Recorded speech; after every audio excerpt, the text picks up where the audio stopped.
बताऊंगा कि कई कारण थे ऐसे। मेरे ख्याल से मैं 15 से 20 मिनट ले सकता हूँ समय। 15 मिनट। तो मैं बिना किसी भूमिका के सीधे मुद्दे पर आता हूँ। जी। और मेरा जो अनुभव रहा है दिल्ली का और गैर हिंदी प्रांतों का, उन अनुभवों के आधार पर मैं आचार्य शिवपूजन सहाय जी को समझने की कोशिश करूंगा। मैं बैठा इधर भले हूं, लेकिन विद्यार्थियों के साथ का हूं, तो उन्हीं को विशेष रूप से मैं संबोधित करूंगा। यह कहने में मुझे कोई संकोच नहीं कि तमाम ओवररेटेड लोगों के समय में आचार्य शिवपूजन सहाय आज की तारीख में एक अंडररेटेड रचनाकार है। एक जमाने में उनकी धूम थी। 1963 में उन पर पत्रिकाओं के विशेषांक निकालने की होड़ लगी हुई थी, और उस समय भारत का शायद ही कोई बड़ा रचनाकार रहा हो जो आचार्य जी पर लेख न लिखा हो। पर बीच में कुछ ऐसी छवि बनी मानो वो सिर्फ एक प्रूफ रीडर थे या एक पत्रकार थे, और लोगों की चीजों को सुधार दिया करते थे। और धीरे धीरे हमारी जो युवा पीढ़ी है उनसे दूर होती चली गई। वो भी तब जब 1959 में उनकी रचनावली के 4 खंड आ चुके थे, और पंडित किशोरी दास वाजपेयी जैसे व्यक्ति ने कहा था ये रचनावली नहीं रत्नावली है। आचार्य शिवपूजन सहाय जी के छोटे पुत्र मंगल मूर्ति जी यहाँ बैठे हुए हैं। मैं इसे एक सौभाग्य की तरह देख रहा हूं और ऐसा महसूस कर रहा हूं कि मेरे बगल में आचार्य जी बैठे हुए हैं, उनकी परंपरा बैठी हुई है, और एक तरह से मेरे जवारी संबंध जो हमारा है भगवा और बक्सर का, वो रिश्ता भी जुड़ता महसूस कर रहा हूं।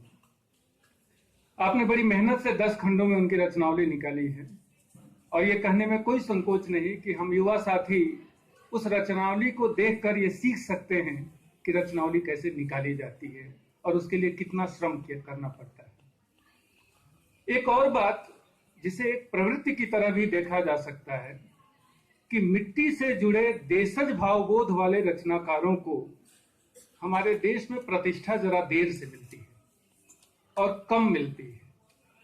खास तौर से भोजपुरी भाषी विद्वान और भोजपुरी भाषी जनता अपने उत्कृष्ट लोगों को यथोचित सम्मान देने में कृपणता बरतती रही है। जब पूरी दुनिया सम्मान दे देती है तो हमें भी लगता है कि सच में वे बड़े आदमी थे। और एक लंबी श्रृंखला हो सकती है शिवपूजन सहाय जी के साथ साथ राही मासूम रजा, शिव प्रसाद सिंह, ऐसे कई नाम आप देख सकते हैं। आज के इस आयोजन में जब हम 125वीं जयंती मना रहे हैं तो मूल मुद्दा यह उठता है कि हम आज उनको क्यों याद करें। आज की पीढ़ी उनसे क्या ले सकती है। अभी हाल ही में मैंने एक फेसबुक पे पोस्ट डाली थी, तो कर्मेंद्र शिशिर जी ने यह कहा था कि आचार्य शिवपूजन सहाय एक बार साक्षात्कार देने गए प्राध्यापक के पद के लिए, और उनके जो इंटरव्यू लेने वाले लोग थे उन्होंने पूछा आप तो 10वीं पास हैं, कामायनी पढ़ा पाएंगे। उन्होंने जवाब दिया ये तो मैं भी नहीं जानता कि कामायनी पढ़ा पाऊंगा या नहीं पढ़ा पाऊंगा, किंतु प्रसाद जी ने कामायनी मुझसे सुधरवाने के लिए मेरे पास भेजी थी। अब सवाल ये उठता है कि आप डिग्री से अपनी पहचान बनाना चाहते हैं या अपनी विद्वता से पहचान बनाना चाहते हैं। शिवपूजन सहाय जी उन लोगों में थे जिनका काम इतना जोर से बोलता था और इतनी धूम से बोलता था कि उस दौर का प्रत्येक बड़ा व्यक्ति सिर्फ उनके नाम से और काम से उनको पहचानता था। यह लगभग सिद्ध हो चुका है कि पहला आंचलिक उपन्यास देहाती दुनिया है, जिसका नाम वे सिर्फ देहाती रखना चाह रहे थे। और इसकी भूमिका में उन्होंने एक बात लिखी है कि मैंने आज तक जितनी पुस्तकें लिखी उनकी भाषा अत्यंत कृत्रिम, जटिल, आडंबरपूर्ण, अस्वाभाविक और अलंकार युक्त हो गई। यह बात वो तब कर रहे हैं जब उनकी उम्र 30 वर्ष की है, 1922-23 के आसपास। आप उम्मीद करिए कि 30 वर्ष में वो कह रहे हैं कि मेरा लिखा आडंबरपूर्ण और कृत्रिम है। एक युवा रचनाकार होता है, आज की तारीख में तो युवा भी नहीं हो पाता कायदे से, लेकिन उन्होंने अपनी भाषा को लेकर ऐसी टिप्पणी की। इसके साथ ही उन्होंने एक और टिप्पणी की जो आलोचकों के लिए खास तौर से उपयोगी है। उन्होंने लिखा कि इस पुस्तक को लिखते समय मैंने साहित्य हितैषी सहृदय समालोचकों के आतंक को जबरदस्ती ताक पर रख दिया था। यदि मैं ऐसा न करता तो अपनी ही अयोग्यता के आतंक से इतना त्रस्त हो जाता कि इस रूप में यह पुस्तक कभी नहीं लिख सकता। आलोचकों के द्वारा संचालित होना और अपने भीतर के रचनाकार के द्वारा और लोक के दबाव में संचालित होना, दोनों दो बातें हैं। विद्यार्थी साथी इस पर भी गौर करेंगे। यह भी तब जब देहाती दुनिया का जो सर्वोत्तम हिस्सा था वो लखनऊ में हुए दंगा की भेंट चढ़ चुका था, जिसके बारे में बाद में उन्होंने खुद स्वीकार किया कि देहाती दुनिया का आधा से अधिक और इसका सर्वोत्तम अंश दंगे की भेंट चढ़ गया। दोबारा लिखते समय न वह उत्साह रहा, न वह साहस, न वह धैर्य, और सच पूछिए तो प्रतिभा निगोड़ी भी ठेल गाड़ी बन गई। इसके बावजूद देहाती दुनिया अगर आप लोग पढ़ेंगे तो हिंदी के अन्यतम उपन्यासों में उसे रखने में कोई संकोच मेरे ख्याल से नहीं होना चाहिए। दरअसल आज की तारीख में जब हम हिंदी साहित्य के विद्यार्थी के रूप में बात करते हैं, अक्सर एक आरोप की तरह गैर भाषाभाषी, जब मैं गैर भाषाभाषी कर रहा हूं तो हिंदीकर भाषियों की तरह उर्दू और दूसरी भाषाओं के लोग हो सकते हैं, वे हिंदी साहित्य पर एक आरोप की तरह कहते हैं कि यह बहुत ही रूखापन, अति गंभीरता और पूजा भाव से संचालित होने वाली भाषा और साहित्य है। खासतौर से मेरा एक उर्दू मित्र तो ये कहता था कि तुम्हारी संगोष्ठियों में इतनी मनहूसियत क्यों छाई रहती है। 4-4 घंटे 8-8 घंटे गुजर जाएंगे और हर व्यक्ति इतना चुप रहेगा मानो कि किसी के शोक सभा में शामिल होने आया। या तो एक तरफ मंची और हंसोड़ रचनाकार मिलते हैं जो बार बार में ताली बजलाएंगे, और नहीं तो फिर एकदम अति गंभीर मिलेंगे। एक ऐसे दौर में आचार्य शिवपूजन सहाय के रूप में एक ऐसा रचनाकार आपके बीच आता है जो अपनी लेखनी से न केवल गुदगुदाता है बल्कि बड़ी से बड़ी बात ऐसे ढंग से कहा जाता है कि आपको एहसास भी नहीं होता कि इतनी बड़ी बात है। और ध्यान रखिए कि वह दौर तब का था जब द्विवेदी युग के कठोर अनुशासन से प्रत्येक व्यक्ति लगभग आतंकित था, और उस दौर में आचार्य शिवपूजन सहाय व्यंग और जो दूसरे तरीके अपनाए थे जिनसे आप लोग परिचित थे। हिंदी साहित्य की नई बयार की तरह मतवाला पत्रिका आई थी और उसके प्रवेशांक का दुर्लभ आत्म परिचय शिवपूजन सहाय जी ने लिखी थी। इसके अलावा उनकी तमाम रचनाएं आप पढ़ लीजिए, चाहे वे संपादकीय हो, दूसरी रचनाएं हो, वह कलकल बहती भाषा, व्यंग की तड़तड़ तड़कती बिजली और ग्रामीण गंध में बोरे हुए मधुर भाव हर कहीं आपको देखने को मिलेंगे। खड़ी बोली के खड़ापन की जगह लोक भाषा की लोच और ग्रामवासिनी जनता का निर्मल अकुंठ हास्य का दर्शन आपको कदम कदम पर होगा। लगभग पूरा जीवन संघर्ष और अभाव में गुजारने वाले, बचपन में अज्ञानता का घोर अंधकार और दरिद्रता का तांडव नृत्य देखने वाले और जीवन भर बिना नाम के अपने श्रम को दूसरों के नाम करने वाले शिवपूजन सहाय के इस जिंदा दिली का राज क्या था? आखिर इतनी विषमताओं के बीच वह व्यक्ति ऐसे हंस कैसे सकता है? कहां से वे इतनी ऊर्जा लाते थे और वह क्या ताकत कहां थी? वह ग्राम पगा ठेठ देशज भारतीय मानस है जो खासतौर से पूर्वांचल और भोजपुरी क्षेत्र में पाया जाता है, जो ठहाके लगाने का और तमाम विपत्तियों और दुश्वारियों में भी उत्सव मनाने का कोई ना कोई बहाना ढूंढ लेता है, जो गीत गाना कभी नहीं भूलता और उधार मांग कर भी गोबरौदा के जन्म से बचने के नाम पर ही सही त्योहार जरूर मनाता है। आप चाहें तो अत्यंत विपरीत परिस्थितियों में भी पूर्वांचल के किसानों के हार न मानने और आत्महत्या न करने की ताकत का संबंध इस उत्सव धर्मिता से जोड़ सकते हैं। आप महाराष्ट्र और तमाम राज्यों का उदाहरण ले लीजिए और अपने पूर्वांचल क्षेत्र के किसानों को देख लीजिए। वह जिजीविषय शिवपूजन सहाय को पूर्वांचल के इस चरित्र के प्रतिनिधि के रूप में देखा जा सकता है। व्यंग की छौंक उनकी लगभग प्रत्येक रचना में देखने को मिलती है, और उस पर भी मतवाले की बहक नामक स्तंभ के तो कहने ही क्या, जिसकी टैग लाइन ही थी कि इंतहाए नशा में आता है होश, इंतहाए नशा में आता है होश, होशियारी इंतहाए नशा है। कुछ नमूना देखें। मैं मालवीय जी की धरती पर हूं और शिवपूजन सहाय जी मालवीय जी के बारे में लिखते हैं। व्यंग की वो छौंक देखिएगा और वो तेवर देखिएगा। मालवीय जी की मूर्ति यहां बगल में है। शायद वृद्धावस्था के कारण श्रद्धेय मालवीय जी की बुद्धि सठिया गई, ये सहाय जी लिख रहे हैं। शायद वृद्धावस्था के कारण श्रद्धेय मालवीय जी की बुद्धि सठिया गई है, इसी से उन्होंने एक ही कुएं में सब जाति के मनुष्यों को पानी भरने का प्रस्ताव पास होने दिया। शिव शिव, इस अंधेर का भी कहीं ठिकाना है? जब धोबी, डोम, चमार, मेहतर और ब्राह्मण तथा क्षत्रिय आदि एक ही कूप से जल भरने लगेंगे तो हमारे पुराने ख्याल के कूप मंडूक आखिर कहाँ रहेंगे? उन कूप मंडूकों के बारे में कितना तीखा है। एक जगह लिखते हैं, काशी के तर्क तारों और व्याकरण व्याघ्रों, दो शब्दावली तक प्रयोग की है। काशी के तर्क तारों और व्याकरण व्याघ्रों की राय में हिंदुओं की सामाजिक कुरीतियां भी सनातन धर्म है। सनातन धर्म की यह नई व्याख्या लोगों को याद कर लेनी चाहिए। अभी हाल ही में कृष्णा सवती जी ने ज्ञानपीठ को कम उम्र के लोगों को देने की बात की थी। शिवपूजन सहाय जी 1924 में लिखते हैं, उस जमाने में मंगला प्रसाद पारितोषिक सबसे बड़ा पुरस्कार हुआ करता था। लिखते हैं कि मंगला प्रसाद पारितोषिक बूढ़ों को इसलिए मिलना चाहिए कि वे स्वर्गवासी मंगला प्रसाद जी को शीघ्र इसकी खबर दे सके।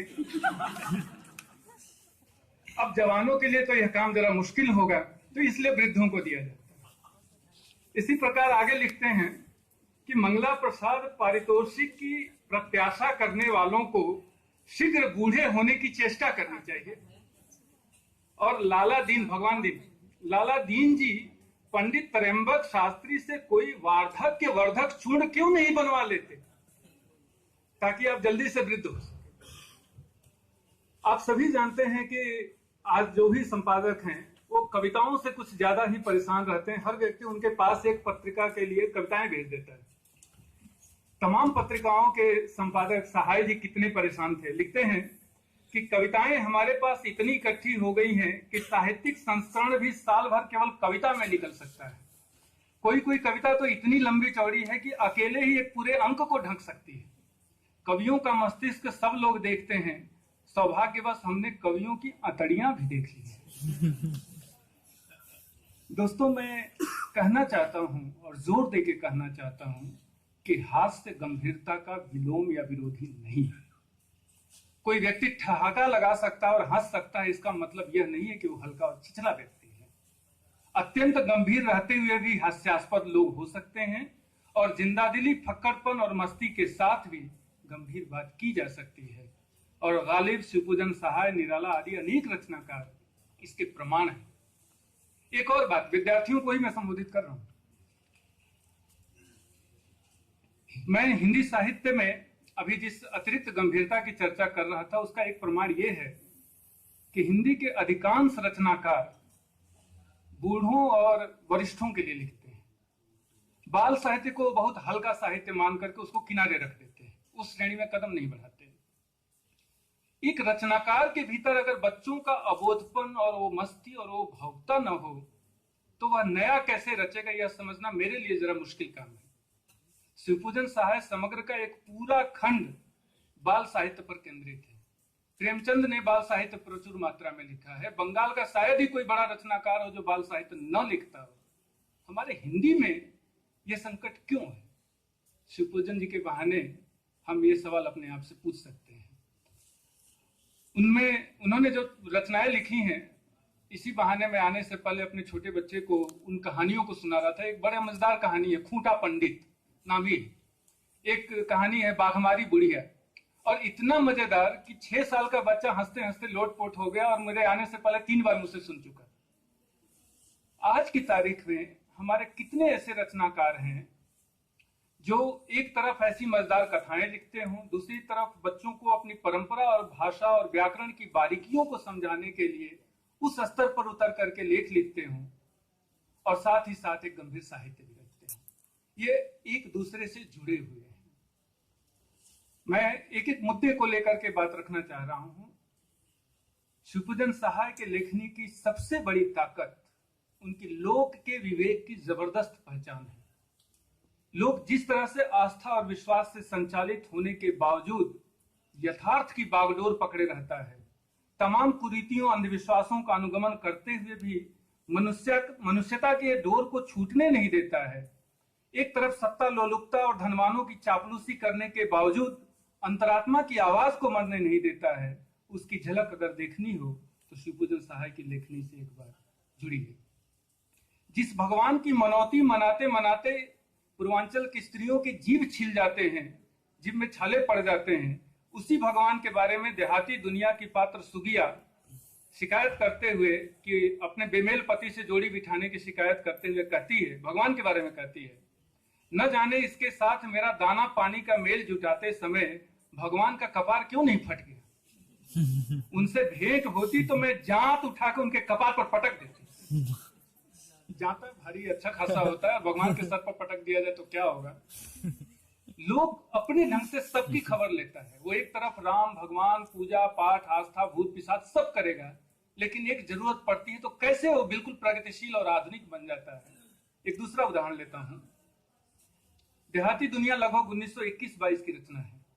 उसमें स्त्री को लेके इतने संदर्भ हैं और ऐसे तेजस्वी प्रसंग हैं कि उनके आधार पर शिवपूजन सहाय की स्त्री दृष्टि पर स्वतंत्र शोध कार्य हो सकता है। वह राम टहल सिंह की रखेल बुधिया का प्रसंग हो या सुगिया का संदर्भ, या फिर राम टहल की बेमेल पत्नी रामदेई हो जिसके भागने के साथ उपन्यास समाप्त हो जाता है। हर जगह लेखक की स्पष्टता साफ दिखती है। एक जगह आता है प्रसंग कि बाबू साहब के ससुर मनबहाल सिंह बड़े गरीब आदमी हैं, उनके 9 लड़कियां हैं, वे उनकी जायदाद है, उन्हें बेचकर वे कुछ पूंजी भी जमा कर चुके हैं। फिर सूत्रधार के रूप में लेखक की टिप्पणी आती है कि जब कभी बैलों और गाय भैंसों के घावों में कीड़े पड़ते थे तब बेटी बेचने वालों के 7 नाम लिखकर उनके गले में बांधने के लिए नामों का पता लगाना पड़ता था। अब तो केवल एक मनबहाल सिंह का नाम ही काफी है क्योंकि वो बेटी बेचता था। इसी प्रकार घुप अंधेरे कमरे का वर्णन करते हुए लिखते हैं कि वज्र मूर्ख के हृदय में भी शायद ही वैसा अंधकार हो। हाँ, अगर कहीं हो सकता है तो हिंदू विधवा की आंख के सामने वैसा अंधकार हो सकता है। हिंदू विधवा की आंख। पांडे बेचन शर्मा उग्र जी ने जो पत्नी की मृत्यु पर शिव प्रसाद इनके सहाय जी के रोने का दुर्लभ वर्णन किया है, और एक बिल्कुल अलग तरह का लेख है स्वर्गीय श्रीमती शिवपूजन सहाय, आप लोग जरूर उसको पढ़ें। उसमें मेरे ख्याल से समय के सीमा मैं कुछ प्रसंग छोड़ते हुए आगे बढ़ रहा हूं। मैं ये बात इसलिए उग्र जी का प्रसंग ला रहा था कि अपने आप पर हंसना और साहित्य में हंसते हुए बड़ी बात कह जाना साधारण काम नहीं है। उग्र जी जब मिले थे और सहाय जी अपनी दूसरी पत्नी से उनको मिलवाना चाहते थे तो उग्र जी की टिप्पणी है, मुझे कोई भी अपनी बीवी दिखाने की हिम्मत नहीं करता। उग्र जी कह रहे हैं, मुझे कोई भी अपनी बीवी दिखाने की हिम्मत नहीं करता। यहां तक कि स्वर्गीय महादेव प्रसाद सेठ ने भी निराला जी को अपनी बीवी के दर्शन कराए और उन पर कविता लिखवाई, मगर जब निराला जी की प्रतिद्वंदिता में मैंने भी मजाकन उनकी स्त्री देखनी चाहिए तब सेठ जी ने हंसकर नहीं कह दिया, बोले इसमें रिस्क है। हंसकर सेठ जी ने कहा, और मैं सेठ जी के अनुमान को गलत मानते हुए भी इस नामुंजरी से नाराज नहीं हुआ। असल में शिवपूजन सहाय का साहित्य और खास तौर से देहाती दुनिया को राष्ट्रीय, आंचलिक, शिष्ट और लोक, प्रांजल और देशज आदि के बाइनरी में देखने की बजाय हमें ग्राम समाज के यथार्थ चित्रण के रूप में देखना अधिक प्रासंगिक होगा। शिवपूजन सहाय जी अपनी रचनाओं में एक ऐसी संक्रांति का निर्माण करते हैं कि विधागत भेद उसमें घुल सा जाता है। देहाती दुनिया एक और संस्मरण है, दूसरी ओर उपन्यास है, तीसरी ओर आत्मकथा को छूती है, और चौथी ओर पूरे समय और क्षेत्र की सच्ची घटनाओं का दस्तावेजीकरण कर देती है। इसकी खासियत यह है कि इसमें यथार्थ और कल्पना का भेद मिट जाता है और खुद उनके पुत्र मंगलमूर्ति जी को कहना पड़ता है कि देहाती दुनिया के पहले खंड को उनके बचपन के यथार्थ तथ्य वर्णन के रूप में देखा जा सकता है। अनायास नहीं है कि कई विद्वानों ने शिवपूजन सहाय को हिंदी की दधीची की उपाधि दी है और परमानंद श्रीवास्तव ने उन्हें हिंदी नवजागरण का स्तंभ कहा है। उन्होंने जिस तरह भाषा की सेवा की, साहित्य, पत्रकारिता और पुस्तकों का परिमार्जित किया, वो अपने आप में दुर्लभ है। 50 वर्ष तक डायरी लगातार लिखे थे। विषम परिस्थितियों में जीवन राग और देशज ठाठ को बनाए रखना इतना सरल नहीं था, पर उन्होंने अपने कोमल रस भरे लेखन पर अपने ही कठोर तपते जीवन की आंच कभी नहीं पड़ने दी। यह एक लेखक के रूप में उनकी सबसे बड़ी सफलता थी। सरल हास्य और खिलंदड़ेपन को एक साधक की तरह साधने वाले सहाय जी ने अपनी प्रगतिशील दृष्टि का परिचय अनेक स्थानों पर दिया। उनकी दुर्लभ कहानी है कहानी का प्लॉट। 1928 में प्रकाशित इस कहानी की पात्र भगजोगनी और उसकी जीवन कथा, उसके सौतेले बेटे का उसका पति बनना, इसका कथ्य, इसका शिल्प, इसका प्रस्तुतिकरण इस कहानी को इतनी ऊंचाई देता है कि शायद उस एक कहानी से भी उनकी कीर्ति अक्षुण्ण रहती है। यह संयोग मात्र नहीं है कि यहाँ जिन दो महान रचनाकारों की चर्चा हो रही है, दोनों का मातृभाषा से गहरा लगाव रहा है। दोनों ही ठेठ भोजपुरिया व्यक्तित्व हैं। इनकी जड़ें मिट्टी में बहुत गहराई तक धसी हुई हैं, इसीलिए इनकी शाखाएं और फुनगियां राष्ट्रीय और अंतर्राष्ट्रीय स्तर तक की ऊंचाई हासिल कर सकी है। मिट्टी में जुड़ना और ऊंचाई पर जाना दोनों का बहुत गहरा संबंध है।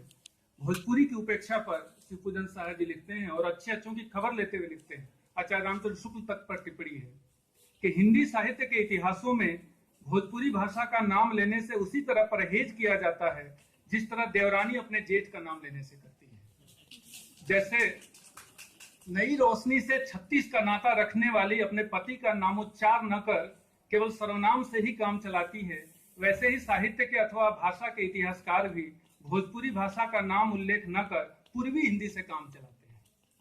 शिवपूजन सहाय बतरस में आनंद लेने वाले लोकमानस के व्यक्ति हैं। ग्रामीण कथा परंपरा, बात में से बात निकालने की अदा, मुश्किल पलों में सब कुछ राम पर छोड़ निश्चिंत हो जाने वाली तुलसी जैसी आस्था और विसंगति तथा अनेत देखने पर पूरी ताकत से कबीर वाले ढंग से व्यंग भरा आक्रमण करने का जज्बा उन्हें खास बनाता है। यह मानने में बहुत दिक्कत नहीं होनी चाहिए कि आज की हिंदी धीरे धीरे मुहावरों की कब्रगाह बनती जा रही है। यह मानने में बहुत दिक्कत नहीं होनी चाहिए कि आज की हिंदी धीरे धीरे मुहावरों की कब्रगाह होती जा रही है। इन मुहावरों का जाना एक धड़कती हुई जीवंत कविता और बहुअर्थी परंपरा के मृत्यु जैसा है। शिवपूजन सहाय ने बड़े जतन से इन मुहावरों को बचाने की कोशिश की थी। उन्होंने मजेदार ढंग से भोजन का, प्रकृति का, श्रम का, शादी विवाह आदि का वर्णन किया है। गंवारू विनोद जैसी शब्दावली का प्रयोग किया है। कई जगह आपको पढ़ते समय उसमें हल्केपन का आभास होगा, पर वे भोजपुरी क्षेत्र के जीवंत ऐतिहासिक दस्तावेज की तरफ पढ़े जाने की मांग करते हैं। आज जब हिंदी भाषा लोक और साहित्य की भाषा की तुलना में सत्ता और विज्ञापन की भाषा अधिक बनती जा रही है, तब शिवपूजन सहाय जी जैसे भाषा साधकों की जरूरत और शिद्दत से महसूस हो रही है। निश्चित रूप से उनकी रचनाओं में केवल अमृत नहीं है, हलाहल भी है। कोमलता और रस ही नहीं है, कर्कश ध्वनियां और जला देने वाली हाहाकारी आग भी है। पर यह तो प्रकृति का ही लक्षण है, इनसे क्या घबराना। यह क्या कि इनका बहाना करते हुए आप उनके ऊपर अश्लीलता का आरोप लगाते हुए उन्हें दुरदुराने लगे। अंग्रेजी में 20 बार सीट करते रहेंगे तो एक बार भी दिक्कत नहीं होगी, और एक जगह एक वाक्य आ जाएगा, झाड़ा फिरने जा रहे हैं, तो उस प्रसंग के आते ही आपके नाक भौं सिकोड़ने लगेंगे और उसको पाठ्यक्रम से बाहर कर देंगे। ये अश्लीलता नहीं है, यह एक तरह की अभिजात्यता है।